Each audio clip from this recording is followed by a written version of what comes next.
உலக மக்கள் எல்லோருக்கும் வணக்கம். நான் உங்கள் ஜி கோபால் பேசுகிறேன். இன்னைக்கு பேசக்கூடிய பலன் என்ன அப்படின்னா, ஆகஸ்ட் மாத பலன்கள். இந்த ஆகஸ்ட் மாத பலன்களாகப்பட்டது ரிஷப ராசிக்காரங்களுக்கு எப்படி இருக்கும், இதை பற்றி தான் நம்ம இந்த வீடியோவில் தெளிவாக விளக்கமாக பார்க்க போகிறோம். நேயர்களே, யாருமே ஸ்கிப் பண்ணாம பாருங்க. அது போக நிறைய பேர் உங்களுக்கு நான் நிறைய வீடியோக்கள் போட்டுட்டு இருக்கிறேன், நிறைய பேர் பார்த்துட்டு இருக்கிறீங்க. நிறைய பேர் பார்த்தது மட்டும் இல்லாம லைக் பண்ணியிருக்கிறீங்க, சப்ஸ்கிரைப் பண்ணியிருக்கிறீங்க. உங்க எல்லாத்துக்குமே என்னுடைய மனமார்ந்த நன்றிகளும் கூட. இப்போ ரிஷப ராசிக்கு இந்த ஆகஸ்ட் மாதத்துல கிரகங்கள் எப்படி இருக்குது அதை பார்க்கலாங்களா? இப்ப ரிஷப ராசிக்கு 2ஆம் இடத்தில் குரு இருக்கிறாங்க, 3ஆம் இடத்தில் புதன் பகவான், 4ஆம் இடத்தில் ஆகஸ்ட் 17ஆம் தேதி சூரிய பகவான் பெயர்ச்சியாகி சிம்மத்துக்கு வர்றாங்க. அதே சிம்மத்துல கேது பகவானும் சேர்ந்து இருக்கிறாங்க. கன்னியில் செவ்வாய் பகவான், கும்பத்தில் ராகு பகவான், அதுபோக மீனத்தில் சனி பகவான். இது இந்த மாத கிரக அடைவுகள். அப்ப இந்த மாத கிரக அடைவுகள்னா ரிஷப ராசிக்காரங்களுக்கு எப்படி இருக்கும்? நான் ரிஷப ராசிக்காரங்களுக்கு பலனை சொல்வதற்குத்தான் காத்து கொண்டிருக்கிறேன். நான் சொன்னது புரிஞ்சுதுங்களா? அருமையான டைம். ரிஷபராசிக்காரங்களுக்கு இந்த டயத்தை விட்டா வேற எந்த டைமும் அவ்வளவு நல்ல டைமா இல்லை. ஏன் சொல்ற அப்படின்னா, உங்களுடைய ராசிநாதன் சுக்கிர பகவான், அந்த சுக்கிர பகவான் குருவோடு இணைந்து 2ஆம் இடத்தில் தனஸ்தானத்தில். அப்ப தனஸ்தானத்தில் உங்களுக்கு சுபகிரகங்கள் குருவும் சுக்கிரனும் இணைவது யோகம். அப்ப இந்த யோகத்தால், இந்த யோகத்தின் பலனால் ரிஷபராசிக்காரங்களுக்கு பணம் எந்த வழியில் இருந்தாவது எப்படியாவது இப்ப வரும். இந்த பணத்தால தான் உங்களுக்கு பெரும் பிரச்சனை. ஏன்னா இப்ப அடுத்தவங்க வாங்கின கடனுக்கு நீங்க வட்டி கட்டிடுவீங்க. ஏன்னா அடுத்தவங்களுக்கு நீங்க ஜாமீன் போட்டு மாட்டிட்டீங்க. அப்ப பாத்தீங்கன்னா, நம்ப கூடாதவங்களை இதற்கு முன்னாடி நம்பிட்டீங்க, நம்ப வேண்டியவர்களை நம்பவில்லை. அப்போ நீங்க உழைச்சு, நீங்க கஷ்டப்பட்டு உழைச்சு சம்பாரிச்சு என்ன பிரயோஜனம்? உங்க குடும்பத்துக்கு உங்களால கொடுக்க முடியல, உங்க குடும்பத்துக்கு ஆசைப்பட்ட பொருளை வாங்க முடியல, உங்க குடும்பம் இன்னைக்கு நிம்மதியாக இல்லை. நீங்கள் உழைத்து உழைத்து உழைத்து ஊராருக்குத்தான் இன்னைக்கு பயன் இருக்குதோ இல்லையோ, உங்களுக்கு எந்த பயனுமே இல்லை.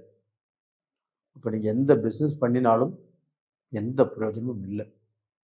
இப்ப நீங்க உங்களுடைய அறிவை பயன்படுத்தி, உங்களுடைய திறமையை பயன்படுத்தி, இதற்கு மேலேயாவது நம் குடும்பம் நல்லா இருக்கணும், நம்ம குடும்பம் நல்ல நிலைமைக்கு வரணும், நாம பட்ட கஷ்டத்துக்கும் நாம எடுத்துட்ட உழைப்புக்கும் சம்பாதிக்கணும், அது நம்ம குடும்பத்துக்கு உதவணும் அப்படின்னு நினைச்சீங்கன்னா இன்னையிலிருந்து நல்லா இருப்பீங்க. அப்ப அந்த குருவும் சுக்கிரனும் 2ஆம் இடத்துல இருக்கிறதுனால பணம் வரக்கூடிய வழிகள் சாதகமாக இருக்கும். அப்ப பிசினஸ் பண்ணலாம், ஒரு வேலையில சம்பாதிக்கலாம், உங்களுக்கு ஒரு வேலையில ப்ரமோஷன் கிடைக்கலாம், ஒரு வேலையில ஒரு நாடு விட்டு வேற நாட்டுக்கு போகலாம், இந்தியால இருந்து திடீர்னு வெளிநாட்டுக்கு உங்களுக்கு ஆஃபர் கிடைக்கலாம். இது மாதிரியான வாய்ப்புகள் ரிஷபராசிக்காரங்களுக்கு இருக்கிறது. உங்களுடைய கஷ்டமே தீர்ந்ததுங்க, உங்களுடைய பஞ்சமே தீரக்கூடிய காலகட்டங்கள் இப்போ வந்தாச்சு.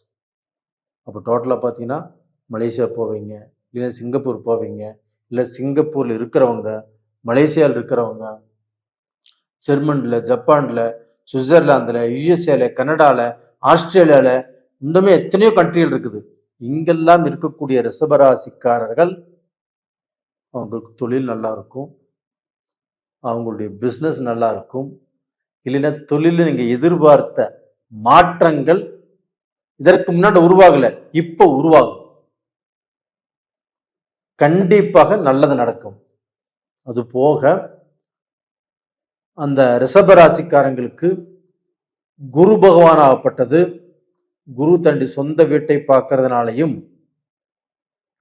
ரிஷபராசிக்கு அது 8ஆம் வீடாக இருக்கிறதுனாலையும், அதே சமயத்துல சுக்கிரனும் அந்த உங்க ராசிக்கு 8ஆம் இடத்தை பார்க்கறதுனாலையும் கண்டிப்பாக உங்களுக்கு மிகப்பெரிய கண்டம் வர வேண்டியது. இப்ப அந்த கண்டத்துல இருந்து தப்பிக்கிறீங்க. அது போக அடுத்தவங்கனால சில சிக்கல்லையும் சில பிரச்சனைகளையும் எதிர்பார்க்கக்கூடிய டைம் இருக்குது, அதுல இருந்தும் ரிலீஃப் ஆகிறீங்க. அப்ப டோட்டலா பாத்தீங்கன்னா உங்களுக்கு ஏதாவது ஒரு கஷ்டம், ஏதாவது ஒரு பிடிப்பிடை, ஏதாவது ஒரு பிரச்சனைகள் வரக்கூடிய டைம், பெரிய காசு செலவு பண்ண வேண்டிய டைம், மருத்துவத்துல மாட்ட வேண்டிய டைம், அதுல இருந்து ரிலீஃப் ஆகிறீங்க.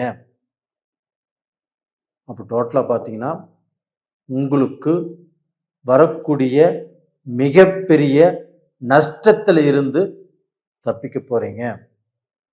அதே சமயத்துல அந்த குரு பகவான் 9ஆம் பார்வையாக கும்பத்தில் இருக்கக்கூடிய அந்த ராகு பகவானை அந்த குரு பகவான் பார்க்கிறாங்க. அப்ப ரிஷபத்துக்கு அது 10ஆம் இடம், தொழில் ஸ்தானம். அந்த தொழில் ஸ்தானத்தை 10ல ஒரு பாவியாவது இருக்கும்னு சொல்லுவாங்க, இருக்கிறாங்க ராகு. அந்த ராகுவையும் குரு பார்க்கறாங்க. இதுதாங்க அருமையான டைம். இந்த டயத்தை பயன்படுத்தி நீங்க ஃபாரின் போனாலும் சரி, ஃபாரின்ல இருக்கிறவங்களுக்கும் சரி, இங்க இருந்து தொழில் பண்றவங்களுக்கும் சரி, பிசினஸ் பண்றவங்களுக்கும் சரி, வியாபாரம் பண்றவங்களுக்கும் சரி, இது அருமையான டைம். அது போக சனி பகவான் 11ஆம் இடத்துல வக்கரகதியில் இருக்கிறாங்க.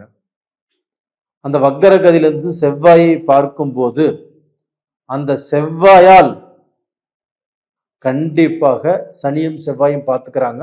சனி வக்கரகதியிலிருந்து செவ்வாயை பார்க்கறாங்க. இப்படி பார்க்கும்போது பூமி சம்பந்தப்பட்ட யோகங்கள், கிரயம் பண்ணக்கூடிய யோகங்கள், தொழில் ரூபத்தில் நல்ல முன்னேற்றம், இது எல்லாமே நடப்பதற்கு வாய்ப்புகள் இருக்கிறது. ஆனால் அதே சமயத்தில் உங்களுக்கு 4ஆம் இடம் சூரியனுடைய வீடு. அந்த சூரியனாகப்பட்டது புதனோடு சேர்ந்து இந்த ஆகஸ்ட் 17க்கு முன்னாண்ட ஒரு 15 நாள் புதனும் சூரியனும் ஒன்றா இருந்திருப்பாங்க. புதாதித்ய யோகம்.